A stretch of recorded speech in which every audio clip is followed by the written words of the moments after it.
This episode of the Wise Guy Radio Show is brought to you by Mountain Glass Arts. For the month of October 2018, Mountain Glass is offering their Boro sale, 40% off Chinese rod and tube. There's no coupon code needed. And for all you beautiful soft glass nerds, they have their 35% off Effetre sale. All you have to do is put in the coupon code Effetre, that's EFFTRE at checkout.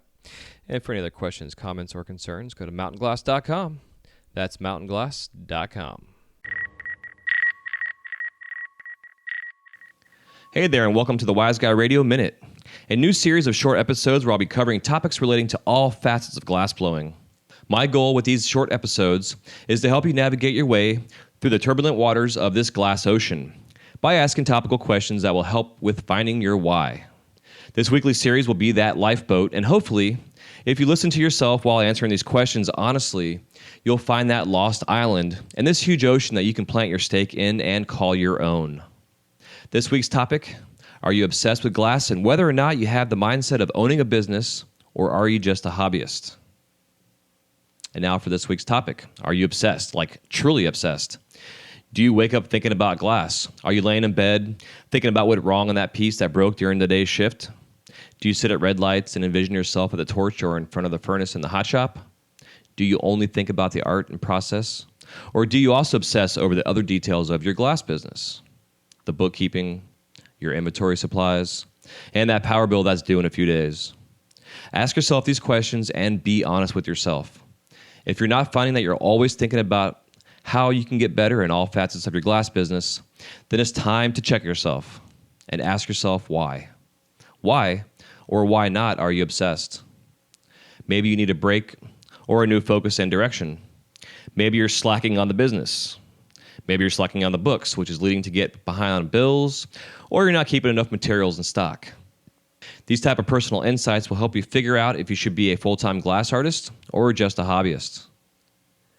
There's a subtle difference between the two, especially in the eyes of the IRS. In my opinion, starting off melting glass as a hobby is ideally the way to go until you have a strong enough technical foundation that you can manufacture several types of product lines consistently, as well as have consistent sales.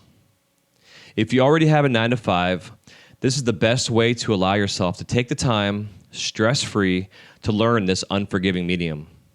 There's nothing worse than trying to crank out an order of product that you barely know how to make while under the gun of your power bill or rent.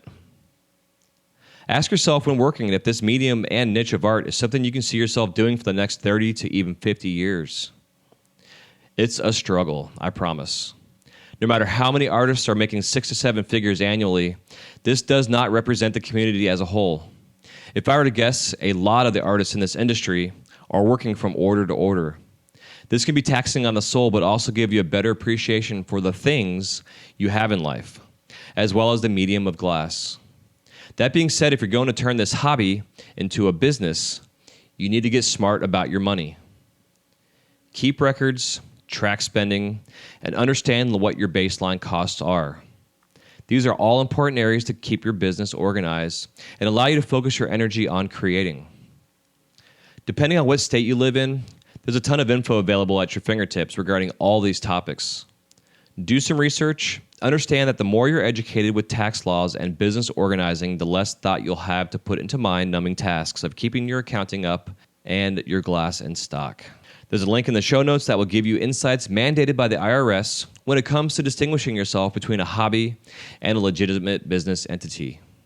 I am not an accountant, nor am I perfect when it comes to these areas, but because of past mistakes I've made, I feel obligated to share these topics with you and hope you don't make the same mistakes. There's also a link to the questions I am asking, so make sure you print that too. And write down your answers to the above questions so you can visually see where you stand. Hopefully this will get you thinking differently about your status as a glass artist, and if you're already clear on your why, then this will reinforce your clarity.